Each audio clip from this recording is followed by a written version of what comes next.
Hello and welcome to তালান্টা biology class. আজকে আমরা আমাদের এনসিইআরটি সিরিজের নেক্সট পার্টটাতে প্রসিড করব ফর ফটোসিনথেসিস। এখনো অবধি আমরা যে ভিডিওগুলো করেছি সেখানে বেসিক্যালি ফটোসিনথেসিসের ব্যাপারে অনেক কিছু জেনেছি। হোয়াট ইজ ফটোসিনথেসিস, ফটোসিনথেসিসের ইম্পর্টেন্স কী, ফটোসিনথেসিসের জন্যে কীরকম ওয়েভলেন্থসের লাইট আমাদের দরকার, ফটোসিনথেসিসের দু রকমের রিয়াকশন ফেজেস হয়, একটা লাইট রিয়াকশন ফেজ, একটা ডার্ক রিয়াকশন ফেজ। ইভেন আমরা লাইট রিয়াকশন ফেজের ইন্ট্রিকেসিসগুলো আগের ভিডিওতে দেখেছি। আজকে আমরা দেখব ডার্ক রিয়াকশন ফেজটা। আমরা বলেছিলাম যে basically the term dark reaction is a misnomer, কারণ ডার্ক রিয়াকশন মানে শুধুমাত্র রিয়াকশনটা যে অন্ধকারেই হবে তার কোনো মানে নেই। এই রিয়াকশনটা লাইটের প্রেজেন্সেও হতে পারে, কিন্তু যেহেতু এই রিয়াকশনটা ডাইরেক্টলি লাইটের ওপর ডিপেন্ড করছে না, সেই জন্য আমরা বলি এটাকে ডার্ক রিয়াকশন, যাতে আমরা ইন্ডিপেন্ডেন্ট অফ লাইট এই পার্টিকুলার জিনিসটাকে এস্টাবলিশ করতে পারি। সো আমরা দেখেছিলাম যে লাইট রিয়াকশনসের শেষে বেসিক্যালি আমাদের হাতে তিন ধরনের প্রোডাক্ট থাকছে। একটা হচ্ছে এটিপি, একটা হচ্ছে NADPH অ্যান্ড একটা হচ্ছে O2। একটা কোয়েশ্চেন খুব আসে, যেটা হচ্ছে এই লাইট রিয়াকশনের প্রোডাক্টসগুলোর ফেট কি? What is the fate of the products of the light reaction? O2টা basically diffuses out of the chloroplast. আমরা জানি যে as a result of photosynthesis O2 liberate হয়, তো এই O2টা ক্লোরোপ্লাস্টের বাইরে বের করে দেওয়া হচ্ছে, লিবারেট করে দেওয়া হচ্ছে। কিন্তু এটিপি অ্যান্ড NADPH এদের দুজনকে আমরা লিবারেট করছি না, বিকজ এটিপি অ্যান্ড NADPH যারা লাইট রিয়াকশনের প্রোডাক্ট, তারা অ্যাকচুয়ালি ডার্ক রিয়াকশনটাকে কাজ করানোর জন্য প্রিরিকুইজিটস। এটিপি অ্যান্ড NADPH ছাড়া ডার্ক রিয়াকশন হবে না। অ্যান্ড ডার্ক রিয়াকশনের মেন মোটিভটা হচ্ছে গ্লুকোজ প্রডিউস করা। তাহলে এই এটিপি অ্যান্ড NADPH আমাদেরকে হেল্প করবে গ্লুকোজ প্রডিউস করতে। এখানে লেখা আছে যে ATP and NADPH are used to drive the processes leading to the synthesis of food. তাহলে এই সিনথেসিস অফ ফুডটা হচ্ছে আমার মেন অবজেক্টিভ ডার্ক রিয়াকশনের, এবং সেই জন্যেই এই পার্টিকুলার ফেজটাকে বায়োসিনথেটিক ফেজ অফ ফটোসিনথেসিসও বলে, যেহেতু আমরা বায়োলজিক্যালি সিনথেসিস করছি। Alright, this process does not directly depend on the presence of light but is dependent on the products of the light reaction ATP and NADPH, যেটা আমরা এইমাত্র দেখলাম। আমি বললাম যেটা যে the term dark reaction is actually a misnomer besides CO2 and H2O। তাহলে light রিয়াকশনের যে প্রোডাক্টসগুলো ATP and NADPH besides CO2 and H2O, সেগুলো লাগছে আমার বায়োসিনথেটিক ফেজটাকে কাজ করাতে। CO2 and H2O দরকার হয় বায়োসিনথেটিক ফেজের জন্য। এবার এইখানে একটা এক্সপেরিমেন্ট কন্ডাক্ট করা হয়েছিল যে dark reaction completely independent of light কিনা সেটা দেখার জন্য। এবং এই এক্সপেরিমেন্টটার ফলে যেটা কনক্লুড করা হয়েছিল সেটা হচ্ছে যে আমরা যদি একটা গাছকে প্রলংড ডার্ক ফেজে একটা রেখে দিই, ঠিক আছে, সেই ফেজটাতে একটা টাইম অবধি ফটোসিনথেসিস চলবে, কিন্তু তারপরে অ্যাব্রাপ্টলি ফটোসিনথেসিস বন্ধ হয়ে যাবে, অর্থাৎ কোনো গ্লুকোজ তৈরি হবে না ওই গাছটায় আর। এবার যদি ডার্ক রিয়াকশনটা ইন্ডিপেন্ডেন্ট অফ লাইট হতো, তাহলে কিন্তু আমার এই সুগারের বায়োসিনথেসিসটা ওই প্রলং ডার্ক ফেজেও হওয়া উচিত ছিল, কিন্তু সেটা হচ্ছে না। কেন হচ্ছে না?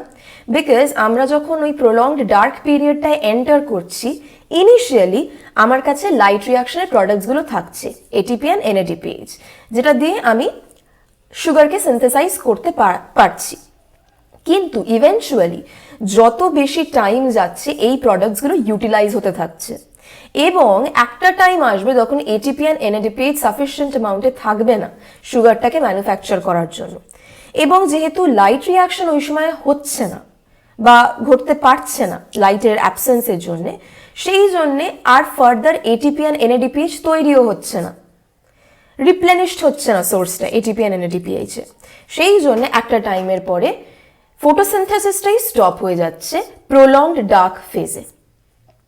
অলরাইট, এবার যদি আমি আবার লাইট প্রোভাইড করি ওই গাছটাকে, তাহলে আবার লাইট রিয়াকশন স্টার্ট হবে, এবং যেহেতু লাইট রিয়াকশন স্টার্ট হবে সেই জন্য এটিপি অ্যান্ড এনএডিপিএইচ আবার রিপ্লেনিশড হতে থাকবে, সেইগুলোকে ইউজ করে গ্লুকোসিনথেসিস হবে। ঠিক আছে, তো this is the experiment that was conducted to see if dark reaction is actually independent of light or not. Okay, moving on.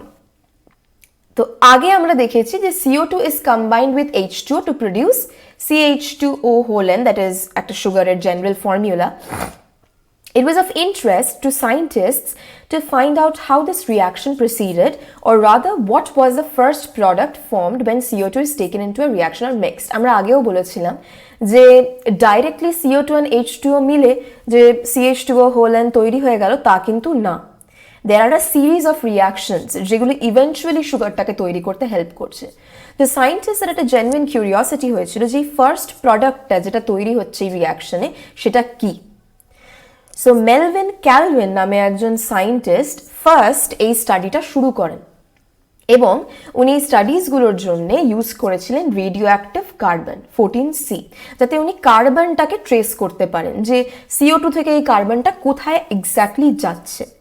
এবং এই ট্রেস করার ফলে উনি দেখতে পেয়েছিলেন যে ফার্স্ট যে প্রোডাক্টটা তৈরি হচ্ছে on our way to form the sugar, সেটা হচ্ছে একটা 3 কার্বন অর্গ্যানিক অ্যাসিড। এই অবধি ইনফরমেশনটা উনি খুঁজে বার করেছেন।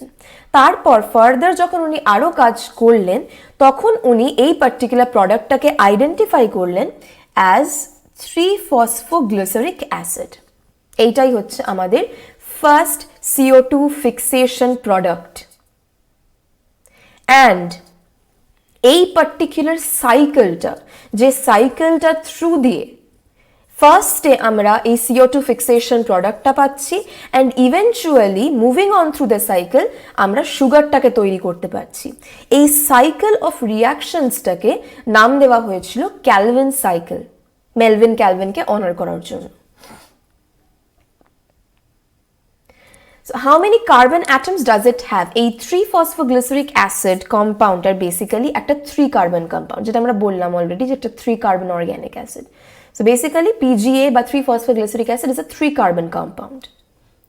এবার উনি নিজেদের এক্সপেরিমেন্টটাকে আরও এগোতে শুরু করলেন, বাকি সায়েন্টিস্টরাও এই এক্সপেরিমেন্টসগুলো করতে শুরু করলেন, সমস্ত রকম গাছে এই সাইকেলগুলো স্টাডি করতে শুরু করলেন, এবং ইভেনচুয়ালি ওনারা দেখতে পেলেন যে সব গাছে কিন্তু এই ফার্স্ট স্টেবল প্রোডাক্টটা ফসফোগ্লিসারিক অ্যাসিড হচ্ছে না। কিছু গ্রুপ অফ প্লান্টসের মধ্যে ওনারা দেখলেন খুব আশ্চর্যজনকভাবে যে ফার্স্ট যে স্টেবল প্রোডাক্টটা তৈরি হচ্ছে CO2 ফিক্সেশনের ফলে, সেটা একটা 4 কার্বন কম্পাউন্ড, একটা 4 কার্বন অর্গ্যানিক অ্যাসিড, যেটা হচ্ছে বেসিক্যালি অক্সালোঅ্যাসিটিক অ্যাসিড বা OAA। এইবার দুটো গ্রুপ অফ প্লান্টস যাদের ফার্স্ট ফিক্সেশন প্রোডাক্টটা PGA আর যাদের ফার্স্ট ফিক্সেশন প্রোডাক্টটা OAA, তাদের মধ্যে একটা ডিস্টিংশন করার জন্য এই দুটো গ্রুপ অফ প্লান্টসের বায়োসিনথেটিক ফেজ বা এই পার্টিকুলার সাইক্লিক্যাল পাথওয়ে দুটোকে দুরকম নাম দেওয়া হলো। যাদের ফার্স্ট ফিক্সেশন প্রোডাক্ট একটা 3 কার্বন কম্পাউন্ড, সেই ক্ষেত্রে আমরা পাথওয়েটার নাম দিলাম the C3 pathway. Alright, and যে প্লান্টগুলোর ক্ষেত্রে আমরা দেখলাম যে ফার্স্ট ফিক্সেশন প্রোডাক্টটা একটা 4 কার্বন অর্গ্যানিক অ্যাসিড, তাদের পাথওয়েটার নাম দেওয়া হলো দ্য C4 পাথওয়ে। তাহলে বেসিক্যালি এই পাথওয়ে ডিস্টিংশনটা কিসের বেসিসে হচ্ছে? On the basis of number of carbon atoms present in the first CO2 fixation product. This is a very vital piece of information. এটা জানা খুব দরকার, এই ফিক্সেশন প্রোডাক্টগুলো কি কি অ্যান্ড কোন পাথওয়েটায় কোন ফিক্সেশন প্রোডাক্টটা তৈরি হয়। অলরাইট,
ওকে, তো এই প্রাইমারি অ্যাকসেপ্টরগুলোকে স্টাডি করতে গিয়ে সায়েন্টিস্টরা একটা অ্যানোমালি দেখতে পেলেন।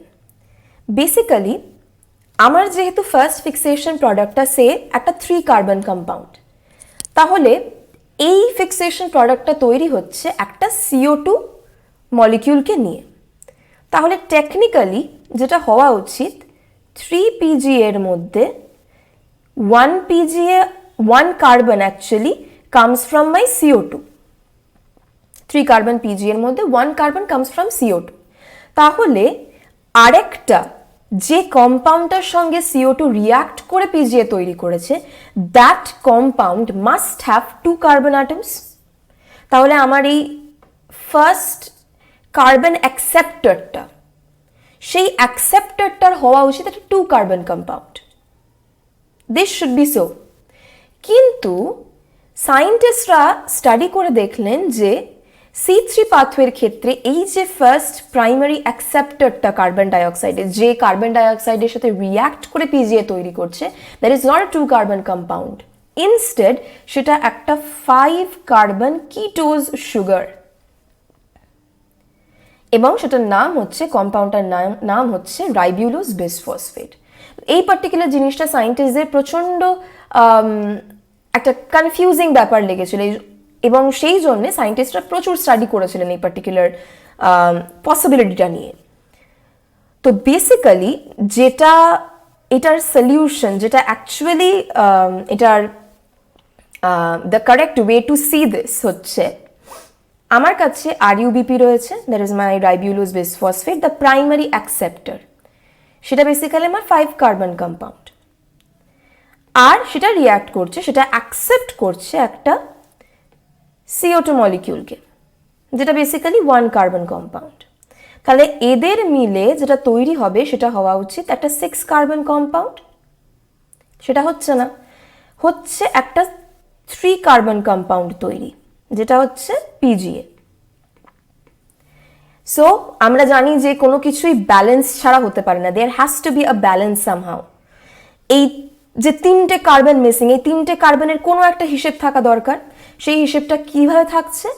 এই PGAটা, যেটা অ্যাকচুয়ালি আ 3 কার্বন কম্পাউন্ড, সেটা 2টো মলিকিউলস তৈরি হচ্ছে, অ্যান্ড দ্যাট ইজ ওয়ের দ্য হিসেব ইজ, যে 2টো molecule of 3 carbon compounds are being produced from a 5 carbon compound and a 1 carbon compound. তাহলে এখানেই আমাদের ইকুয়েশনটা ব্যালেন্স হয়ে যায়।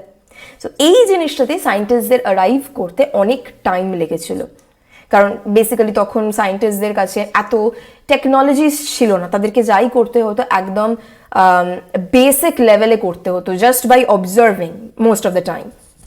সেই জন্য ওনারা প্রচুর কাজ করেছিলেন এই জিনিসটা নিয়ে। So moving on, Calvin cycle অর্থাৎ দ্য C3 পাথওয়ে। তো এই C3 পাথওয়েটায় বেসিক্যালি আমরা এখন অবধি যে ইনফরমেশনটা গ্যাদার করেছি সেটা হচ্ছে CO2 একটা প্রাইমারি অ্যাকসেপ্টরের সাথে রিয়াক্ট করছে, যার নাম হচ্ছে RUBP বা রাইবিউলোজ বিসফসফেট, এবং তৈরি করছে PGA বা ফসফোগ্লিসারিক অ্যাসিড। ঠিক আছে, তো এইবার আমরা এই পার্টিকুলার সাইকেলটার বিভিন্ন স্টেজেসগুলো দেখব, কারণ again it is a cyclical pathway. তো এখানে যে কোনো একটা রিয়াকশন দিয়ে পুরো পাথওয়েটা করা সম্ভব নয়, তাহলে আমরা সেই রিয়াকশনসগুলো এবার দেখব। তার আগে একটা জিনিস, যে this Calvin cycle, this occurs in all photosynthetic plants, no matter whether the plant is a C3 or a C4 plant, or the pathway that they are undergoing is a C3 or C4 pathway. C4 pathway undergoing plants এর মধ্যেও Calvin cycle হবে, C3 pathway undergoing plants এর মধ্যে তো Calvin cycle হবেই। তো যত রকমের ফটোসিনথেটিক প্লান্টস আছে তাদেরকে কোনো না কোনো ভাবে ক্যালভিন সাইকেল করতে হবে, because this is the ultimate biosynthetic pathway. এবং এই ক্যালভিন সাইকেলে অ্যারাইভ করার ওয়েটা হয়তো বিভিন্ন গাছের বিভিন্ন রকম হয়, সেটাতে আমরা আসবো ইভেন্চুয়ালি। তো বেসিক্যালি ক্যালভিন সাইকেলের এই সাইকেলটাকে আমরা 3টে ভাগে ভাগ করে নিতে পারি। একটা হচ্ছে দ্য কার্বক্সিলেশন, একটা হচ্ছে রিডাকশন, একটা হচ্ছে রিজেনারেশন। ফার্স্টে আমরা যেটা দেখবো সেটা হচ্ছে কার্বক্সিলেশন। কার্বক্সিলেশন মানে কি, একটা কার্বক্সিল গ্রুপ অ্যাড হওয়া, অর্থাৎ একটা COO গ্রুপ অ্যাড হওয়া। বায়োলজিক্যাল টার্মসে what is a COO? The CO2, the carbon dioxide we have. তাহলে যখন CO2 বা COO গ্রুপটা এসে রিঅ্যাক্ট করছে রাইবিউলোজ বিসফসফেটের সঙ্গে, সেটাকেই আমরা বলছি কার্বক্সিলেশন, অর্থাৎ ribulose bisphosphate is getting carboxylated. So this is one of the most crucial steps, কারণ এই পার্টিকুলার স্টেপটা, এই অ্যাকসেপ্টেন্সটা যদি না হয় তাহলে কোনোভাবে বাকি রিয়াকশনটায় প্রসিড করা যাবে না, কোনো এখানে বাইপাস করার কোনো উপায় নেই। এবং যেহেতু এগুলো রিয়াকশনস, সেই জন্য আমাদের খুব ইম্পর্টেন্ট একটা জায়গা হচ্ছে দি এনজাইমস হিয়ার। তাহলে যে এনজাইমটা এই কার্বক্সিলেশনটাকে মিডিয়েট করছে সেটা হচ্ছে একটা কার্বক্সিলেজ। যেহেতু রাইবিউলোজ বিসফসফেটের কার্বক্সিলেশন করাচ্ছে, সেই জন্য রাইবিউলোজ বিসফসফেট কার্বক্সিলেজ। অ্যান্ড এই পার্টিকুলার এনজাইমটার একটা স্পেশাল ক্যারেক্টারিস্টিক আছে, যেটা আমরা আরো ডিটেলসে পড়ব। এখন শুধু আমাদের জেনে রাখতে হবে যে এই পার্টিকুলার এনজাইমটাকে রাইবিউলোজ বিসফসফেট কার্বক্সিলেজ অক্সিজেনেজও বলে, রুবিস্কো, দ্য ফেমাস নেম। এই জিনিসটাকে এখন আমাদেরকে মাথার মধ্যে রেখে দিতে হবে, যাতে পরে আমরা এটাকে গিয়ে কাজে লাগাতে পারি। So this is what carboxylation is. এই ফ্লো ডায়াগ্রামটা দেখলে জিনিসটা আরো বেশি ক্লিয়ার হবে। সো এই আমাদের রাইবিউলোজ বিসফসফেট অ্যাটমসফেরিক CO2-র সাথে রাইবিউলোজ বিসফসফেট রিঅ্যাক্ট করছে। CO2 অ্যাকচুয়ালি গিয়ে রাইবিউলোজ বিসফসফেট কার্বক্সিলেজ অক্সিজেনেজের অ্যাক্টিভ সাইটে গিয়ে বাইন্ড করে, এবং তার ফলে অ্যাকচুয়ালি রুবিস্কো এনজাইমটা কার্বক্সিলেশনটা করাতে পারে। সো কার্বক্সিলেশনের ফলে আমার যে প্রোডাক্টটা তৈরি হলো সেটা হচ্ছে আমার 3-phosphoglycerate. So this is carboxylation. এবার the next part, reduction. Reduction মানে কি? আমরা জানি রিডাকশন কোনো কিছু হওয়া মানে হাইড্রোজেন অ্যাটমস গেইন করা বা অক্সিজেন অ্যাটমস লুজ করা। এখানেও সেম জিনিসটাই হচ্ছে। কে গেইন করবে? এখানে গেইন করার জন্য রয়েছে আমার আগের স্টেজের প্রোডাক্টটা 3-phosphoglycerate বা 3-phosphoglyceric অ্যাসিড। তাহলে বেসিক্যালি হাইড্রোজেন অ্যাটমের সোর্সটা এখানে কি? এখানে সোর্সটা হচ্ছে আমার NADPH। এই যে ওর কাছ থেকে আমি হাইড্রোজেন অ্যাটমটা নিচ্ছি রিডিউস করার জন্য ফসফোগ্লিসারেটকে। অ্যান্ড NADPH ছাড়া আর কি লাগছে? এই পার্টিকুলার রিডাকশন স্টেপটা একটা এনার্জি রিকোয়ারিং স্টেপ, সেই জন্য আমার লাগছে দুটো মলিকিউল ATP, দুটো মলিকিউল ATP লাগছে অ্যান্ড দুটো মলিকিউল NADPH লাগছে। এবং দুটো দুটো করে কেন লাগছে? বিকজ আমি দুটো মলিকিউল PGA তৈরি করেছি, সেই জন্য আমার দুটো মলিকিউল করে ATP আর দুটো মলিকিউল করে NADPH লাগছে। ওকে, এটা লাগছে কার জন্য? একটা কার্বন ডাইঅক্সাইড মলিকিউলকে রিডিউস করার জন্য, মানে একটা কার্বন ডাইঅক্সাইড মলিকিউল থেকে অ্যাকচুয়ালি সুগারটা তৈরি করার জন্য। এবং এখান থেকে একটা ইম্পর্টেন্ট কনক্লুশনে আমরা আসতে পারি যে যদি আমার একটা কার্বন মলিকিউলকে ফিক্স করতে দুটো ATP এবং দুটো NADPH লাগে, তাহলে আমার 6টা কার্বন ডাইঅক্সাইড মলিকিউল, যেটা স্ট্যান্ডার্ডাইজড রিঅ্যাকশনটা আমাদের 6CO2 দিয়ে শুরু হয় রিঅ্যাকশনটা, সো সেই 6CO2-কে ফিক্স করার জন্য আমার তাহলে বেসিক্যালি 6টা টার্ন দরকারি পুরো সাইকেলটার। অলরাইট, এবং আমরা জানি যে ওই particular রিঅ্যাকশনটাতে, photosynthetic রিঅ্যাকশনটাতে 6 molecules of CO2 থেকে মাত্র 1 molecule of glucose তৈরি হয়, C6H12O6। তো সেই একটা মলিকিউল অফ গ্লুকোজ বানানোর জন্য তাহলে আমাদের এই 6 molecules CO2 এবং 6 টার্নস অফ দ্য সাইকেল দরকার। তাহলে এখান থেকে বিভিন্ন রকমের কোয়েশ্চেন্স আসতে পারে। ফর এক্সাম্পল এরকম জিজ্ঞাসা করলো যে how many turns of the cycle are required to manufacture 18 molecules of glucose. তো সেখানে আমাকে 18 into 6 করতে হবে সিম্পলি। বা how many molecules of CO2 are needed to be fixed to prepare 15 molecules of glucose. তো এই পার্টিকুলার কনক্লুশনটা থেকে আমরা সেই ধরনের কোয়েশ্চেনগুলোকে সলভ করতে পারবো। সো ওয়ান্স अगेन ফ্লো ডায়াগ্রামটা যদি আমি ফিরি, তাহলে এটিপি তাকে ইউজ করছি আমরা এবং এটিপির এনার্জি ইউজ করে নিচ্ছি বলে এটিপি কনভার্ট হয়ে যাচ্ছে এডিপিতে, একটা ফসফেট গ্রুপ লুজ করছে। আর এনএডিপিএইচ এর হাইড্রোজেনটাকে আমি নিয়ে নিচ্ছি বলে এনএডিপিএইচ কনভার্ট হয়ে যাচ্ছে এনএডিপি প্লাস প্লাস পিআই। এই পিআইটা হচ্ছে এডিপির পিআইটা। ওকে, নেক্সট, এই যে রিডাকশন রিয়াকশনটা আমি করলাম, এই রিডাকশন রিয়াকশনের ফলে তৈরি হচ্ছে একটা কম্পাউন্ড যার নাম হচ্ছে ট্রায়োস ফসফেট। এই ট্রায়োস ফসফেট কম্পাউন্ডটাই অ্যাকচুয়ালি আমার সুগারটাকে তৈরি করতে হেল্প করবে। এইখান থেকেই সুগার তৈরি করার স্টেপসগুলো শুরু হবে। কিন্তু এনসিইআরটিতে আমরা এত ডিটেলসে যাব না, আমরা নেক্সট স্টেজ অফ দ্য সাইকেলে যাব, যেটা হচ্ছে দ্য রিজেনারেশন। আমার ইনিশিয়ালি রিয়াকশনে রাইবিউলোজ বিসফসফেট ইউজ হয়ে গিয়েছিল, সেখান থেকে 3-ফসফোগ্লিসারেট তৈরি হয়ে গেছে এবং সেটাও রিডিউস হয়ে সেখান থেকে ট্রায়োস ফসফেট তৈরি হয়ে গেছে। তাহলে I do not have the RuBP anymore. কিন্তু এই রিয়াকশনটাকে কন্টিনিউয়াস ভাবে চালিয়ে যেতে হলে আমার আরইউবিপিটাকে আবার দরকার। আরইউবিপিকে তাহলে আমাকে রিজেনারেট করতে হবে। তো সেই জন্যে আরইউবিপিকে আবার তৈরি করার প্রসেসটাকে বলা হচ্ছে দ্য রিজেনারেশন। অলরাইট, অ্যান্ড এই রিজেনারেশন স্টেপটার ইম্পর্টেন্স হচ্ছে এখানে again one more ATP দরকার হয়, আরও একটা এটিপি দরকার হয় ফর ফসফোরিলেশন, যেটা এই ডায়াগ্রামটায় দেওয়া। এটিপি থেকে একটা এডিপি তৈরি হচ্ছে ডিউরিং রিজেনারেশন, যার ফলে আমরা আবার রাইবিউলোজ 1,5 বেস ফসফেট তৈরি করতে পারছি এবং সাইকেলটাকে কমপ্লিট করতে পারছি। সো আমরা যেটা এই পার্টিকুলার সাইকেলটা থেকে ইনফার করছি সেটা হচ্ছে একটা CO2 মলিকিউলকে ফিক্স করার জন্য 3টে মলিকিউল এটিপি লাগছে এবং 2টো মলিকিউল NADPH লাগছে। তাহলে আমার এটিপি বেশি লাগছে দ্যান NADPH, এবং যেহেতু এটিপির ইম্পর্টেন্স, এটিপির দরকারটা বেশি NADPH এর থেকে, there lies the importance of cyclic phosphorylation। এই জন্য সাইক্লিক ফসফোরিলেশনটা হয়। সাইক্লিক ফসফোরিলেশন আমরা দেখেছিলাম যে NADPH তৈরি হচ্ছে না, অনবরত এটিপি তৈরি হতে থাকছে। সেই এই পার্টিকুলার জিনিসটার জন্য সাইক্লিক ফসফোরিলেশনটা দরকার, যাতে আমি ওই বেশি পরিমাণে এটিপি পুলটাকে মেনটেন করতে পারি with respect to NADPH।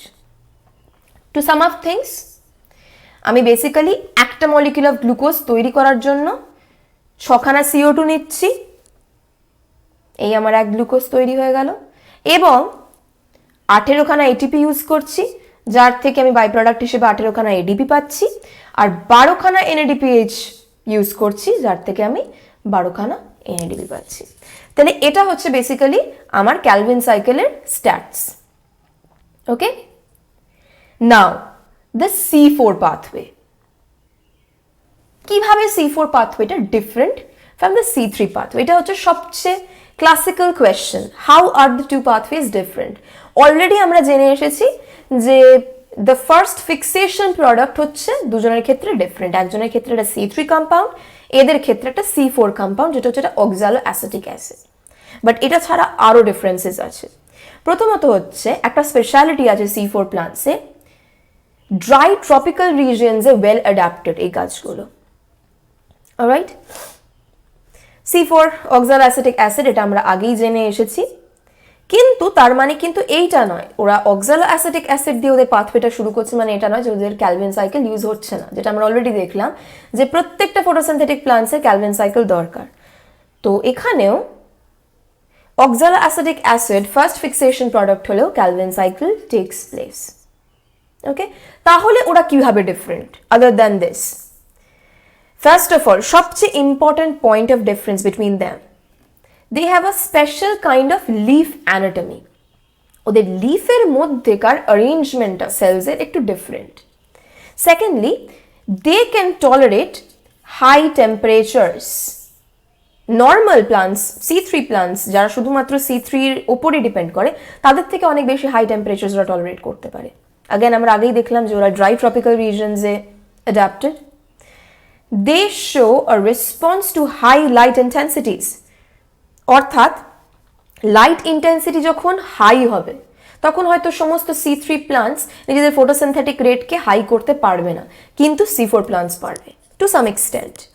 R they lack a process called photorespiration. This is a very vital point. এবং এই ফটোরেসপিরেশনটা আমরা ডিটেলসে পড়ব। এখনকার জন্য শুধু এটুকু আমাদের জেনে রাখা দরকার যে C3 প্লান্টসে ফটোরেসপিরেশন হয় না, C4 প্লান্টসে হয়। আর last but not the least, greater productivity of biomass. এদের প্রোডাক্টিভিটি অনেক বেশি, অর্থাৎ ইল্ড অনেক বেশি। ওকে, তো এবার যদি আমরা ওদের লিফ অ্যানাটমিটাকে একটু ডিটেলসে দেখি। The particularly large cells around the vascular bundles of the C4 plants are called bundle sheath cells. তো যে vascular bundleটা রয়েছে বেসিক্যালি সমস্ত প্লান্টসের ক্যারেক্টারিস্টিক, যেটা the xylem phloem vessels, তাদের অ্যারাউন্ডে এক স্পেশাল ধরনের সেল থাকে যাকে বলা হয় the bundle sheath cells। এবং এই সেলগুলো যেভাবে অ্যারেঞ্জ করা থাকে সেই অ্যারেঞ্জমেন্টের একটা স্পেশাল নাম দেওয়া হয়েছে দ্য ক্র্যান্স অ্যানাটমি। ক্র্যান্স কথাটা মানে হচ্ছে রিদ। রিদ মানে হচ্ছে একটা ফুলের মালার মতো, মানে আমি একটা পাইপকে যদি একটা ফুলের মালা পরিয়ে দিই যেরকম দেখতে হবে, ভাস্কুলার বান্ডেলগুলোকে বান্ডেল শীট সেলগুলো ঠিক ওইভাবেই সারাউন্ড করে থাকে। এই বান্ডেল শীট সেলসগুলোর সেভারাল লেয়ার্স রয়েছে, একটা লেয়ার অফ সেলস শুধু নেই। They are characterized by having a large number of chloroplasts. অনেক ক্লোরোপ্লাস্ট হয় বা ক্লোরোপ্লাস্টগুলোর সাইজে অনেক বড় হয়। An important point, thick walls impervious to gaseous exchange. কোনো রকম gaseous exchange হবে না বান্ডেল শীট সেলসের থ্রু দিয়ে। And no intercellular spaces. এগুলো হচ্ছে ক্যারেক্টারিস্টিক আমার ক্র্যান্স অ্যানাটমির। এবং এই ধরনের গাছের এক্সাম্পল হচ্ছে মেজ, সোরগাম। ওকে, এবার এই পাথওয়েটার নাম, এই C4 পাথওয়েটার নাম হচ্ছে হ্যাচ অ্যান্ড স্ল্যাক পাথওয়ে। যেমন ওটাকে আমরা ক্যালভিন সাইকেল বলি আফটার ক্যালভিন, সেরকমই এখানে এটাকে হ্যাচ অ্যান্ড স্ল্যাক পাথওয়ে বলা হয় আফটার হ্যাচ অ্যান্ড স্ল্যাক। ওখানে যেমন আমরা দেখেছিলাম the first CO2 acceptor was ribulose bisphosphate। এখানে the primary CO2 acceptor is a 3 carbon molecule যার নাম phosphoenol pyruvate, এবং এটা থাকে কিন্তু মেসোফিল সেলসে, যেটা ট্রু ফর C3 pathway 2। ওখানেও আমরা প্রাইমারি CO2 acceptorকে মেসোফিল সেলসেই দেখেছি। The enzyme responsible for this fixation, এখানেও একটা কার্বক্সিলেজ এনজাইম দরকার, কারণ এখানেও কার্বন ডাইঅক্সাইড অ্যাকসেপ্ট করা মানে হচ্ছে আমার কার্বক্সিলেশন হওয়া। সেই জন্য এখানে যে এনজাইমটা আমার লাগছে সেটা হচ্ছে পেপ কার্বক্সিলেজ বা পেপকেজও বলে। আর again an important thing, mesophyll cells lack Rubisco enzyme. The C4 acid is formed in the mesophyll cells. Okay? এইবার ফার্দার এই প্রসেসটায় ঢোকার আগে যেটা আমাদের জানা দরকার সেটা হচ্ছে এই দু রকমের সেলস। এটা হচ্ছে আমাদের মেসোফিল সেলস আর এটা হচ্ছে আমাদের বান্ডল শীট সেলস।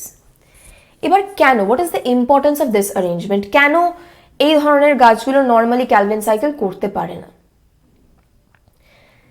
এর পেছনে রিজনটা হচ্ছে ফার্স্ট যেটা আমরা দেখলাম, যে মেসোফিল সেলগুলো যেগুলো অ্যাকচুয়ালি ফটোসিনথেসিসের হাব, সেখানে কোনো রুবিস্কো এনজাইম নেই।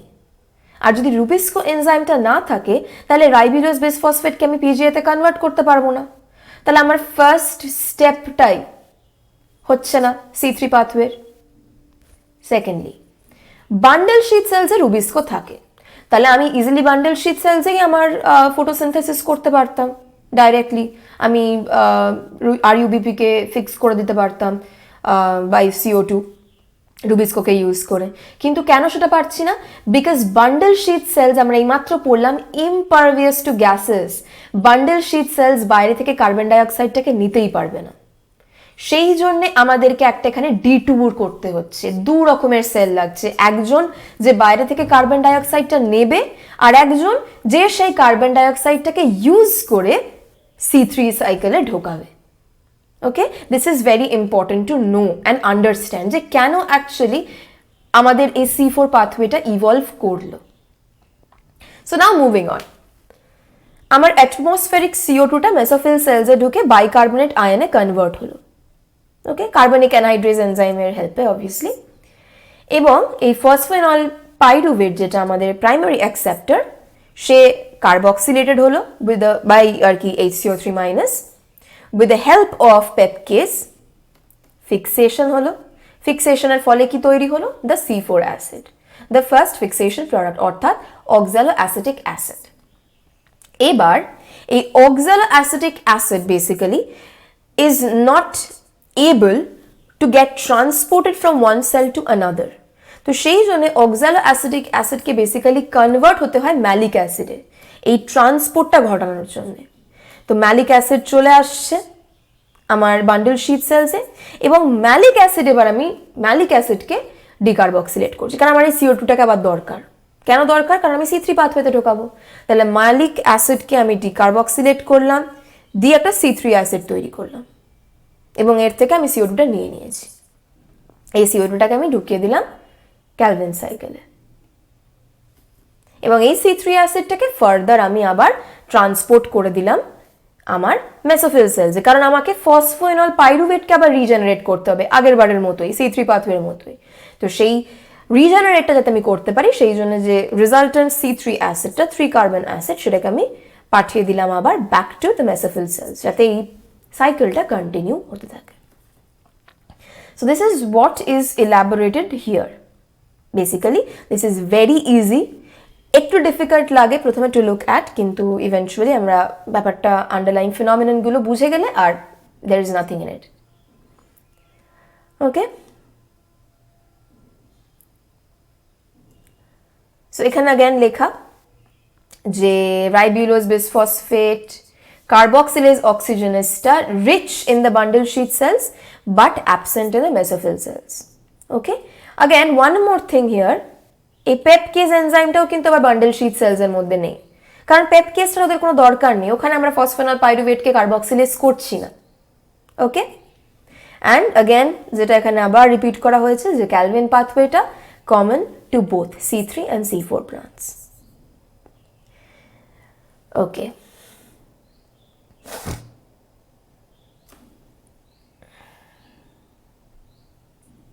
না ফটোরেসপিরেশন, যেটা এতক্ষণ ধরে আমরা শুধুমাত্র বিটস এন্ড পিসেসে কথা বলছিলাম যেটার ব্যাপারে। What is ফটোরেসপিরেশন? বেসিক্যালি আমাদের যে রুবিস্কো এনজাইমটা RUBP কার্বক্সিলেজ অক্সিজেনেজ, সেই এনজাইমটার একটা ক্যারেক্টারিস্টিক হচ্ছে ও যেমন কার্বন ডাইঅক্সাইডকেও বাইন্ড করতে পারে, ও তেমন অক্সিজেনকেও বাইন্ড করতে পারে। অক্সিজেন হচ্ছে কার্বন ডাইঅক্সাইডের বা রুবিস্কোর, যদি আমি প্রিসাইজলি বলি, কম্পারেটিভ ইনহিবিটর। মানে ইনহিবিটর ঠিক বলা যায় না, আমি বলতে পারি কম্পারেটিভলি বাইন্ড করছে রুবিস্কোতে অক্সিজেন, অর্থাৎ অক্সিজেন যদি বাইন্ড করে যায় রুবিস্কোতে, তাহলে কার্বন ডাইঅক্সাইড বাইন্ড করতে পারবে না। এবং এই জিনিসটাকে নিয়ে আমরা এত কনসার্ন কেন? বিকজ আমাদের ফার্স্ট যে স্টেপটা কার্বন ফিক্সেশনে, তার জন্য আমার দরকার এই রিয়াকশনটা, RUBP CO2 সঙ্গে রিয়াক্ট করবে রুবিস্কোর প্রেজেন্সে এবং দুটো মলিকিউল অফ 3 PGA তৈরি করবে। কিন্তু অক্সিজেনের প্রেজেন্স, যখন অক্সিজেনের পরিমাণ বেড়ে যায়, তখন রুবিস্কোতে গিয়ে কার্বন ডাইঅক্সাইডের জায়গায় অক্সিজেন বাইন্ড করে, এবং তার ফলে এই রিয়াকশনটার প্রোডাক্ট এইটা না হয়ে একটা PGA তৈরি হয় অ্যান্ড আরেকটা ফসফোগ্লাইঅক্সিলেট তৈরি হয়। And this is where the problem is. Okay? This point is important. Rubisco has a much greater affinity for CO2 when the CO2 is to O2 is nearly equal. তো যখন আমার CO2 and O2 এর proportions same আছে, তখন CO2 কে easily bind করে নিচ্ছে rubisco, কারণ রুবিস্কোর অ্যাফিনিটিটা CO2 এর প্রতি বেশি।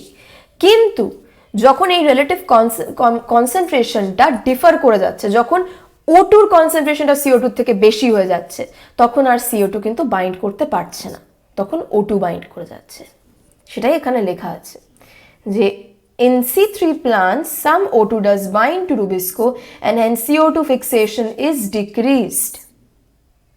Okay, here the phosphoglycerate and phosphoglycolate.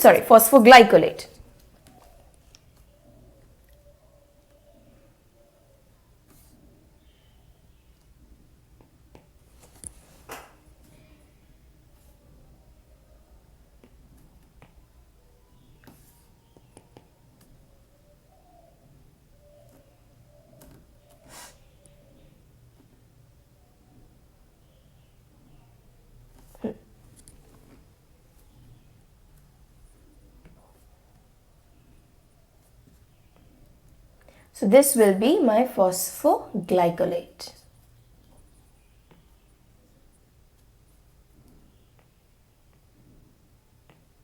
Alright? তাহলে this is the main disadvantage. আমি কেন হতে দিতে পারছি না এটা। ফার্স্ট পয়েন্ট আমরা যেটা পেলাম সেটা হচ্ছে CO2 ফিক্সেশনটা কমে যাচ্ছে। The second point is RUBP convert হয়ে যাচ্ছে দুটো PGA এর জায়গায় একটা PGA এবং একটা ফসফোগ্লাইকোলেট, আর ফসফোগ্লাইকোলেট ইজ এ 2 কার্বন কম্পাউন্ড। ওকে, এবং এই পাথওয়েটাকে বলা হয় ফটোরেসপিরেশন। বিকজ কেন রেসপিরেশন বলছে, আমরা অক্সিজেন কিন্তু রিয়াকশনে কাজে লাগাই না ফটোসিনথেসিসে, ওটা রেসপিরেশনে কাজে লাগানো হয়। তো যেহেতু এখানে অক্সিজেনটাকে কাজে লাগানো হচ্ছে সেই জন্য এটাকে ফটোরেসপিরেশন বলা হচ্ছে। এবং এর ফলে আমার দুটো পিজিএ থাকছে না বলে আমি সুগার সিনথেসাইজ করতে পারছি না। Okay, so there is neither synthesis of sugar nor of ATP, এটিপিও প্রডিউস হচ্ছে না। Rather it results in the release of CO2 with the utilization of ATP, বরং ATP ইউটিলাইজ করে CO2 রিলিজ হয়ে যাচ্ছে। In the photorespiratory pathway, there is no synthesis of ATP or NADPH. The biological function of photorespiration is not known yet. এটা একটা বিশাল drawback. এটা হচ্ছে ফটোরেসপিরেশন এখন অবধি হয় গাছে, অনেক গাছেই ফটোরেসপিরেশন হয়, এটা একটা common phenomenon. As of yet ফটোরেসপিরেশনের কোনো রকম কোনো অ্যাডভান্টেজেস পাওয়া যায়নি গাছের উপর। আমরা যা জানি সমস্তই ডিসঅ্যাডভান্টেজ। এই যে ফসফোগ্লাইকোলেট যেটা তৈরি হচ্ছে এটা থেকে মুক্তি পাওয়াটা প্রচন্ড difficult, it's very difficult to get rid of this compound, সেটা প্রচন্ড এনার্জেটিক্যালি এক্সপেন্সিভ। ওকে, সো যা আমরা জানতে পেরেছি ফটোরেসপিরেশনের ব্যাপারে, all of that is a disadvantage. কিন্তু এত বড় একটা ঘটনা, এত বড় একটা ইভেন্ট যখন এভলিউশনের থ্রু দিয়ে ন্যাচারালি সিলেক্টেড হয়ে আসছে তখন সেটার নিশ্চয়ই কোনো ইম্পর্টেন্স আছে, নাহলে কি হতো ইভেনচুয়ালি এই পার্টিকুলার পাথওয়েটা ন্যাচারালি সিলেক্টেড হতো না। আমরা জানি যে ন্যাচারাল সিলেকশন অনুযায়ী যে সমস্ত ক্যারেক্টারিস্টিক্স বা ফিচার্সগুলো কোনোভাবে স্পিসিসকে অ্যাডাপ্ট করতে হেল্প করে সেগুলোই একমাত্র পারসিস্ট করে, কিন্তু এখানে আমরা এখন অবধি সেরকম কোনো অ্যাডভান্টেজেস দেখতে পাইনি, অথচ ফটোরেসপিরেটরি পাথওয়েটা রয়ে গেছে in plants. So this is a very crucial area to continue our study on this. এবার আরেকটা পিস অফ ইনফরমেশন যেটা আমরা দেখে এসেছিলাম, C4 প্লান্টসে কোনো ফটোরেসপিরেশন হয় না। এবার এইটা কেন? এইটা হচ্ছে again because of the Kranz anatomy. এই প্লান্টগুলো নিজেদের Kranz anatomy-র সাহায্যে ইন্ট্রাসেলুলার CO2 কনসেন্ট্রেশনটাকে এতটাই বাড়িয়ে রেখে দেয় যে কোনোভাবে অক্সিজেনটা রুবিস্কোতে বাইন্ড করতে পারে না। আমরা দেখেছি already greater affinity for CO2, তো সেখানে যদি CO2 পরিমাণ বেশি থাকে অবভিয়াসলি CO2কেই বাইন্ড করবে। সেই জন্যে এই বান্ডেল শিট সেলসে কোনোভাবে আমাদের রুবিস্কো অক্সিজেনেটেড হয় না। অ্যান্ড এটা কেন হয় না, আমরা যদি এই ফিগারটাতে আবার ফেরত যাই, এই যে CO2 যেটা ইভলভড হচ্ছে বান্ডেল শিট সেলসে কনস্ট্যান্টলি, এইটাই বেসিক্যালি CO2 কনসেন্ট্রেশনটাকে বাড়িয়ে রেখে দেয়। Okay, so this is why The C4 plants do not undergo photorespiration, and this ensures Rubisco functions as a carboxylase, minimizing the oxygenase activity. যেহেতু carboxylase activity হচ্ছে অক্সিজেনেজ activity com, okay. And যেহেতু C4 plants lack photorespiration, ওদের productivity high, ওদের yields better. This can easily be a question যে কেন C4 plants there productivity high. So this is the answer. In addition, these plants show tolerance to higher temperature, যেটা আমরা already দেখে এসেছি। Alright? So basically, these were the pathways যেগুলো আমাদের পড়া দরকার ছিল এই পার্টিকুলার চ্যাপ্টারটা থেকে। এখানে একটা টেবিল আছে খুব সুন্দর, যে টেবিলটা আই এম শিওর যদি আমরা ভালোভাবে পড়ি তাহলে C3 and C4 plants এর মধ্যে খুব ইজিলি আমরা ডিফারেন্সিয়েট করতে পারবো। This is why this table is very important. I would suggest যে প্রত্যেকটা স্টুডেন্ট যারা এই ভিডিওটা দেখছে তারা যেন এই টেবিলটাকে ফিল করে এবং এই টেবিলটা বাই দিস টেবিল যেন তারা এই C3 and C4 plants এর ডিফারেন্সগুলো মনে রাখে। This is a very easy way to do this. So this is all that I had to say in this video. আমরা একটা ইম্পর্টেন্ট পার্ট এখানে লিভ আউট করছি, সেটা হচ্ছে the factors affecting photosynthesis. এবং এই পার্টিকুলার পার্টটা হচ্ছে a little bit different from what we already discussed, সেই জন্য আমি এটাকে এই পার্টিকুলার ভিডিওটাতে ইনক্লুড করছি না, but if you stay tuned you can get this video very soon. So summing up, আমরা ফটোসিনথেসিসের ব্যাপারে মোটামুটি অ্যাবাউট 80% জিনিস অলরেডি জেনে গেছি। All the mechanisms, the importances, the disadvantages, everything. Alright? And আমি চেষ্টা করেছি যতটা ব্যাপারটাকে ইজি করে দেওয়ার। এনসিইআরটিতে ইটসেলফ প্রচণ্ড ইজিভাবে জিনিসটা দেওয়া থাকে, কিন্তু এরপরও যদি তোমাদের কোনো কোয়েরিজ থাকে, কোনো ডাউটস থাকে, feel free to go through the chapters and you can also let know your questions and doubts in the comment sections. যদি ভালো লেগে থাকে ভিডিওটা তাহলে please do like, share and subscribe to our channel. Thank you.